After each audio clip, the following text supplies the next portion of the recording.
महाराष्ट्र में महाचुनाव का पर्व चल रहा है। आप सबका इस अवसर पर मैं स्वागत करता हूँ और अभिनंदन करता हूँ।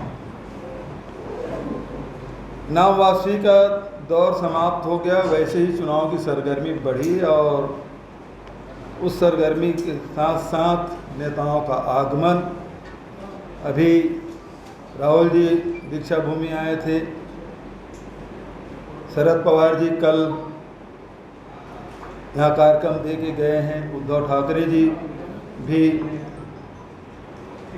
इस विदर्भ में आए और लगातार चुनाव सरगर्मी बनी हुई है। और कल हमारे राष्ट्रीय अध्यक्ष खड़गे साहब भी आने वाले हैं। अभी उप मुख्यमंत्री, भूतपूर्व मुख्यमंत्री और अवैध रूप से बने हुए सरकार के उप मुख्यमंत्री, अवैध मैं इसलिए कह रहा हूँ कि सुप्रीम कोर्ट ने भी माना ये सरकार गलत ढंग से बना है।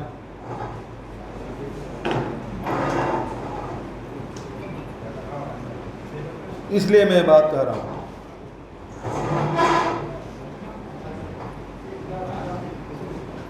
फडणवीस साहब आए और उन्होंने बयान दिया। दो बात की चर्चा पूरे देश में है। एक राहुल जी के संविधान सम्मेलन जो लगातार देश के विभिन्न क्षेत्रों में जाकर, चाहे वो झारखंड हो, चाहे उत्तर प्रदेश हो, चाहे नागपुर हो, सभी जगह जाकर संविधान सम्मेलन कर रहे हैं। दूसरा, उन्होंने जो एक लेख लिखा जिसकी चर्चा खूब है और भारतीय जनता पार्टी दोनों इन कदमों से, राहुल जी के कदमों से बौखलाए हुए हैं।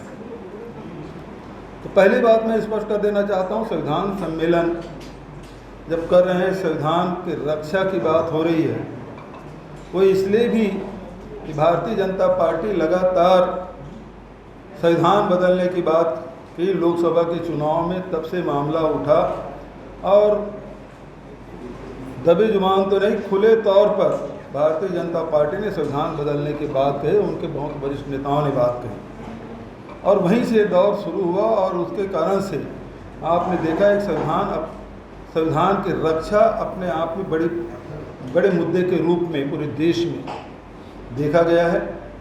और उसी संविधान सम्मेलन की तरफ के संविधान की रक्षा के लिए पार्टी के इतर भी जो संविधान की रक्षा करना चाहते हैं, ऐसे सारे संगठन भी सामने आए हैं और जिसमें हजारों की तादाद में यहीं नागपुर में NGO और दूसरे सब साथी इकट्ठे हुए थे। आदरणीय फडणवीस जी का बयान आया, नक्सलियों, ये तो नक्सलियों के रंग है। तो पहली बात तो ये है कि लाल रंग से फडणवीस जी को तकलीफ क्यों हो रही है? लाल रंग तो माता की चुनरी का भी रंग लाल है। हनुमान जी लाल देह लाली लसन और उधर लाल लंगूर, वो भी लाल है। खुसरो जी की जो गीत है बहुत प्रसिद्ध है, लाली मेरे लाल की जित देखूं तित लाल, लाली देखन मैं गई मैं भी हो गई लाल।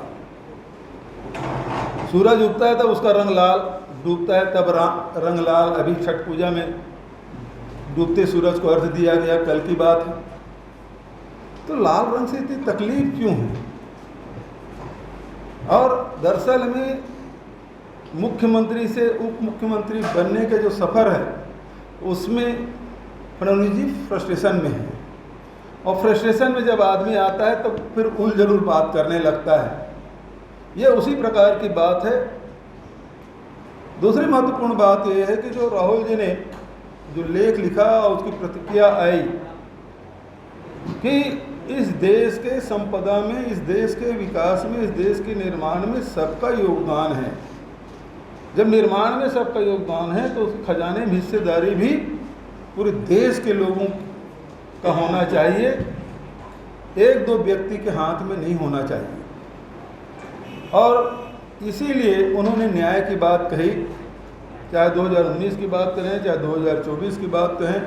आज महंगाई बेरोजगारी से सारे लोग जूझ रहे हैं, तो एक नया रास्ता कैसे आम जनता अपने जीवन सम्मानजनक ढंग से जी सके और इसके लिए आर्थिक रूप से सुदृढ़ हो, मजबूत हो, इसके लिए उन्होंने न्याय योजना की बात कही। पिछले लोकसभा में 1 लाख रुपये तक के महिलाओं को देने की बात, हर साल देने की बात भी उन्होंने की। तो ये योजना इसलिए लाई गई कि क्योंकि भारतीय जनता पार्टी के सरकार में चाहे वो किसान हो, चाहे मजदूर हो, चाहे गांव के रहने वाले हों, शहर के रहने वाले हों, सारे लोग इससे त्रस्त हैं, जूझ रहे हैं, महंगाई से भी और बेरोजगारी से भी।